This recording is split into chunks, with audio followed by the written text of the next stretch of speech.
Yo, and that's all. Yɛde nkyia mama adwo de nkyia de fi awurade nyankopɔn hɔ de brɛ mo.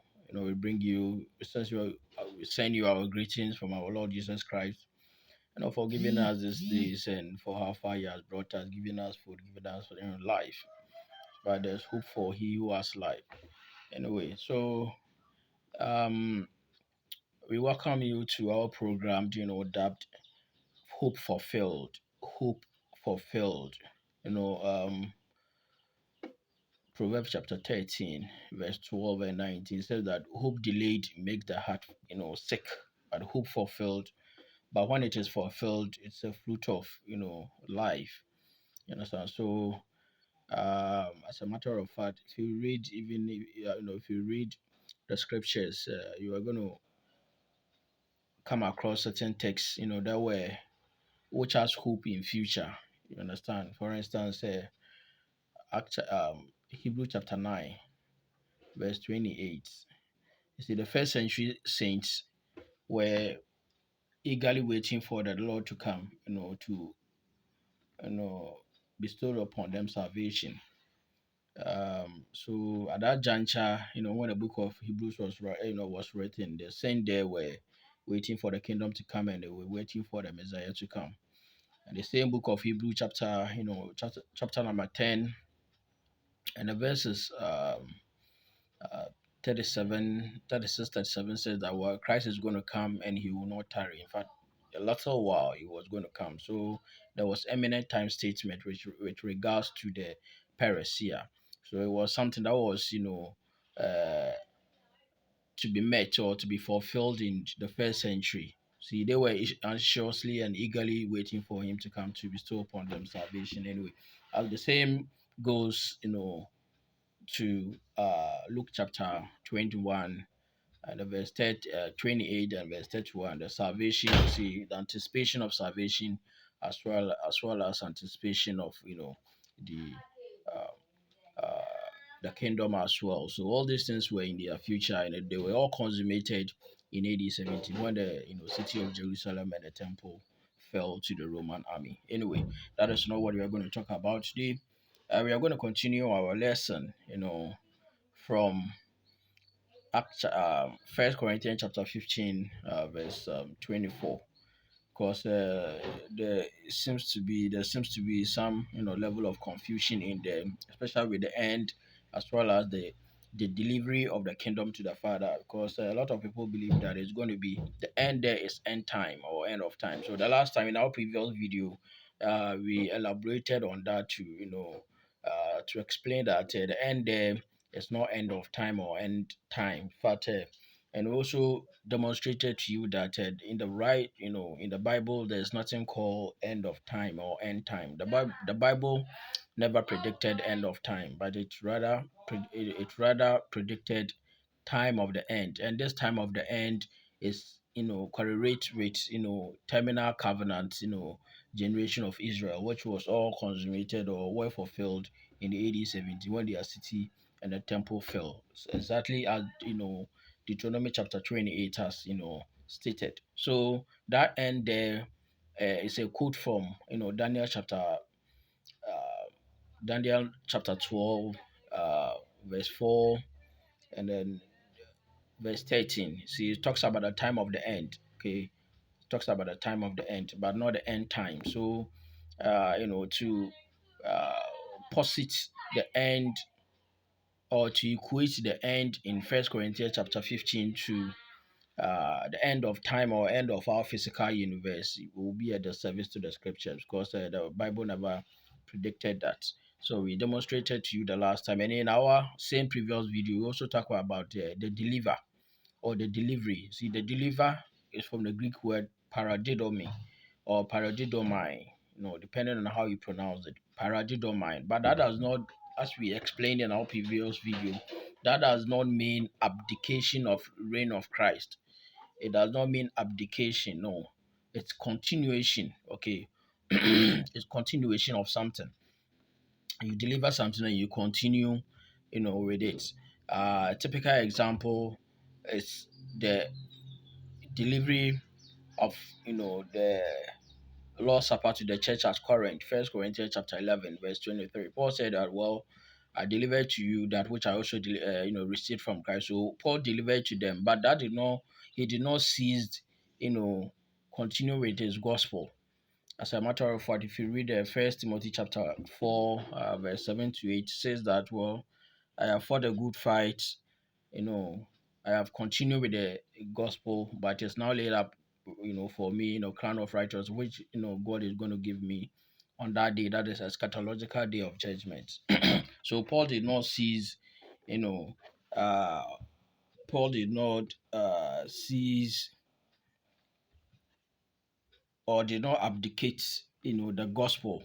He did not abdicate, the gospel once he delivered, the Lord's Supper to the Corinth church. In the same First Corinthians chapter 11 verse 2, it says that, well, I delivered, you have continued in the tradition which I delivered to you. So Paul did not, cease or abdicate his, gospel once he delivered the tradition to the church at Corinth.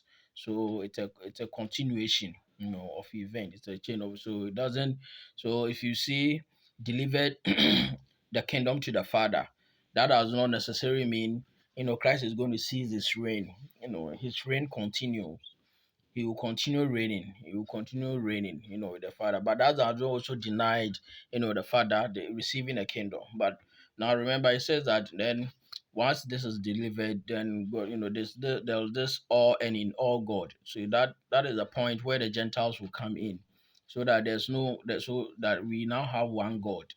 Okay, not multiple God like, God of Israel or God of Gentiles. Through the church, we have all become one in, one humanity or one man in Christ. That is the essence of Ephesians chapter 2.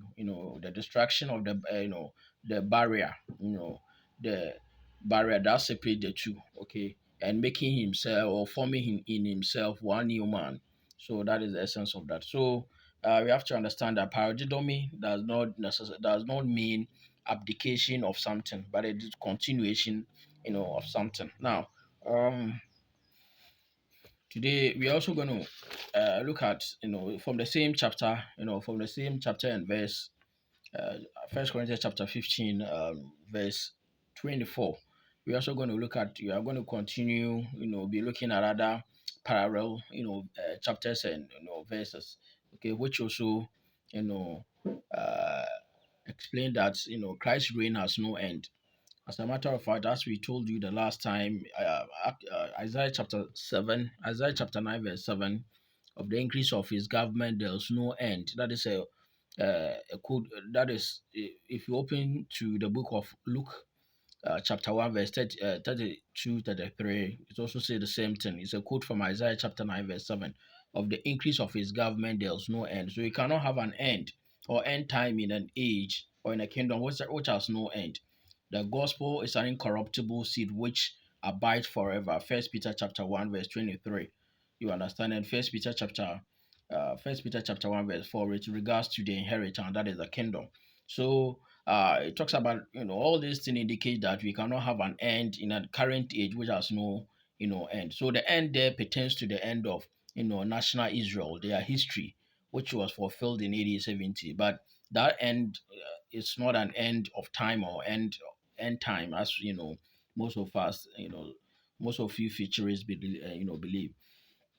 So today we're also going to look at some few, or a couple of passages, that uh, recount, the reign of Christ, you know, and we are going to demonstrate to you that it has no, there's nothing there, that there's nothing there, that relates cessation of the reign of Christ. It's a continuous, perpetual, reign, forever and ever, endless. May He be glory in the church forever and ever. Ephesians chapter 3, verse 21, 21, 22. So the reign of Christ in the kingdom. The kingdom is an everlasting kingdom, and the reign of Christ is also an everlasting, reign. So you cannot have end in something that is everlasting and that is indestructible. Anyway, so we are going to open our, our Bible to Revelation chapter 3, verse 21. Revelation chapter 3, verse 21. Let's see what is there. It's also a parallel verse, so let's see what is there. Revelation chapter 3. Ɛhɔ no kan sɛ Revelation chapter 3 no verse 21 no ɛhɔ no say, to him who overcomes, I will grant to sit with me on my throne. So who are those who will be granted this access, on his throne? Those who will be able to overcome. That is the first century, church, or the first century saint. Those who will be able to overcome the tribulation. As I demonstrated in my previous videos, I've talked about that tribulation and persecution and all this thing that the church suffered, in the first century. And it was something that they will have to undergo because Daniel chapter 12, Jeremiah chapter 30, 6 and 7 all talks about the impending tribulation. And then Jesus quoted Daniel chapter 12 and Isaiah chapter 30 with regards to the tribulation and posited it in the time of the fall of Jerusalem. That is Matthew chapter 24, verse 21. It said that tribulation has no rival. So the tumultuous, situation that you might suffer from, other unbelievers around, is incomparable, or it's not the eschatological, you know, tribulation of the Bible, the Bible of in the first century. So let us try to distinguish, the two. Of course, there are one or two people who are also undergoing, some level of suffering, but the type of tribulation that was meted out to the church in the first century has no rival, as Jesus, stated. So what you are going through does not point to the end. The end came in the first century when the Jerusalem and the temple fell. So now it says that to him who overcomes, I will I will grant to sit with me on my throne. So the first century Christian who will be able to overcome, because that was a time of apostasy. The apostasy was one of the eminent time of the parousia, eminent signs of the parousia. Can talk about Matthew chapter 24, verse 11. The many, the going out of the many. You can talk about Galatians chapter 1, verse 6. Paul said, I am astonished that a lot of you are now departing from the faith. So it was something that occurred in the first century, and it was one of the eminent signs, of the coming of the Christ, or of the coming of the Christ. You see, coupled with, the man of sin. If you want to, uh, study eschatology from second book of Thessalonians chapter 2 downwards. See, the apostasy was coupled with, the revelation of the man of sin, and that man of sin was someone who was rightly, or who was sitting in the Jerusalem temple. It was, that zealot leader called Eliza ben Simon. He was the one sitting down there in the first century. Okay, so when these were eminent signs, that pointed to the Christians in the first century, that the end is about to come. Christ is about to come to judge them. So just as Christ said that when you see all these things, when you see these signs, know where that my parousia is nigh, my second coming is nigh. So take to your hill and run to hiding, so that uh, the the judgment, does not, caught up with you like a thief. Anyway, so now it says that to him, now back to Revelation chapter 3, verse 21. It says that to him who overcomes, I will grant to sit with me on my throne, as I as also overcame and sat down with my father on his throne. So in fact, those people, the first century Christians, those who will be able, the few who will be able to overcome that tribulation, Christ is going to grant them, his throne. They were the people who were going to sit with Christ on his throne. At what time? When is this going to take place? At the parousia, at the second coming of Christ. You understand? So those people were waiting for all these things to come. You understand? So we cannot have, that parousia or the second coming of Christ beyond the AD 70. It was just one and all throughout. You see, it was just one event and throughout the scriptures, especially the New Testament, because most of the parousia texts are a quote from the Old Testament. So, and in and again, the fall of the Jerusalem and the city, okay, fulfilled all Bible prophecies according to Luke chapter 21, verse 20 to 22. So, if there's any parousia text, then spoken of by the prophet in the Old Testament, they were all fulfilled. When the city of Jerusalem and the temple fell. As a matter of fact, that was the time of reformation of all things, the restitution of all things. You see, the restoration of man, to God. You understand? That is all. That is a eschatological hope of the prophet and everyone. You say that this has been achieved, so we don't need to anticipate, the second coming of Christ in the future. It was just once, and it all occurred in AD 70. Now, so that is that. So now here we have Christ, not abdicating his kingdom, reign in the kingdom. As a matter of fact, he's going to even reign with those who were, uh, or who were or those who were now his past, so those who were able to, held the faith, till the end, because said that he who continued to the end, Revelation chapter 2, verse 10, I'm going to, reward this person, I'm going to give him the crown. Paul said, oh, well, I have completed this journey, I have completed this struggle. Now it is now I am now waiting for that day. That is the eschatological day when God will, crown me with this accolade of righteousness. That is First Timothy chapter 4, uh, verse 7 and then verse 8. Okay, so let us, bear in mind that Christ delivered the kingdom or delivery of the kingdom to the Father so that they will all become one. It will be a all and in all, not God of Gentiles, not God of Jewish, but God of all, and He's going to unite us through the church. If you read Ephesians chapter 3, verse 10, okay, it was something that was hidden, but in the New Testament it was revealed, through to God's holy apostles. Anyway, now let's look at another text, maybe Revelation, the same Revelation chapter 2, verse 26. Verse 26. Now, verse 26, of course, it also says that, um, verse 26 says, and he who overcomes and keeps my works to the end. So it's the same end of First Corinthians chapter 15, verse 24. It's the same end of Matthew chapter 24, verse 14. The same end of Daniel chapter 12, verse 4. It's the same end. There's no telos. It's the same telos. So there's no, you know, doubt. There's no doubt with regards to the end, which is spoken of through through the Bible. So he who overcomes and keeps my works till the end, to him I will give power over the nation. So now these people are going to be given powers, and they're going to be reign,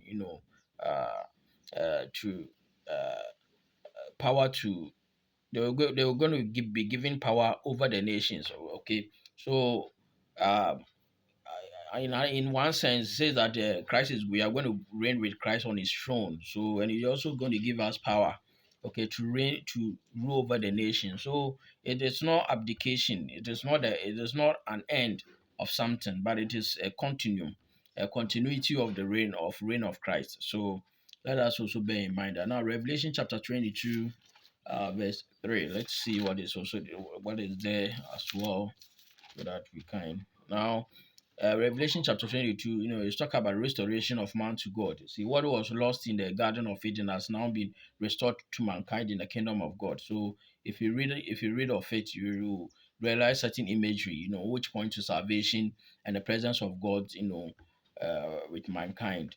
Now we are going to read the verse 3. It says that and there shall be no more curse, but no, this is reference to uh Isaiah chapter 65, verse 17 to 24, the life in the new heaven and the new earth, which is the church. So he said that in the church there's no more curse, but the throne of God and the Lamb shall be in it. You understand? Now the kingdom has come. God has established his throne with mankind. If you read Revelation chapter 21, verse 3, it says, now see, the tabernacle of God is now with men. If you read downwards up to the 9, it tells you that that new heaven and new earth is nothing more than the church or the kingdom. So now, the throne, that is the, that is the reign. The throne of God is now in the, says that the throne of God and of the Lamb shall be in it, and his servant shall serve him. Now, so over here we have uh, both the Lamb and the God reigning together.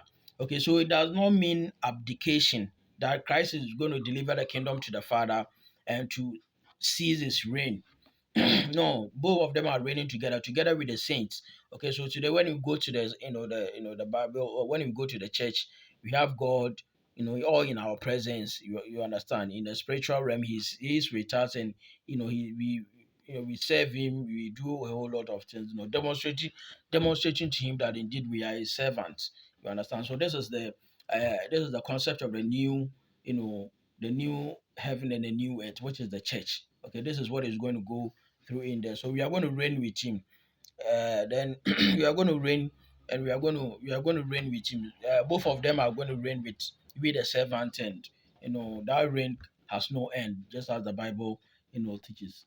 That reign has no end. Um, you realize that um, in Revelation chapter 2, as we read earlier, Revelation chapter 2, uh, the 26, right? The verse the 26. Read something in the verse 26. Revelation chapter 2. What was it? Oh, this is Peter. Revelation chapter 2, the verses 26. Um, I said that those who overcome, I will keep my words until the end. To him, I will give the power over the nation. You understand? So, this also has to do with the reign in the kingdom. The reign in the kingdom. Now, the issue is that because the unbelievers, kill Christ. Okay, the kingdom was taken from them. If you read Matthew chapter 21, verse 43, it was taken away from them. In fact, that is a prediction from Daniel chapter, Daniel chapter 7, Daniel chapter 7, verse 18.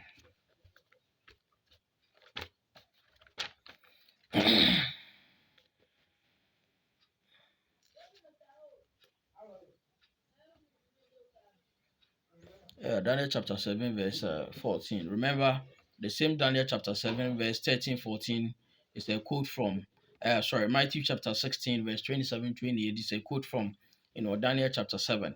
Daniel chapter 7 and Daniel chapter 7, 13, 14. The coming of the Christ and the kingdom.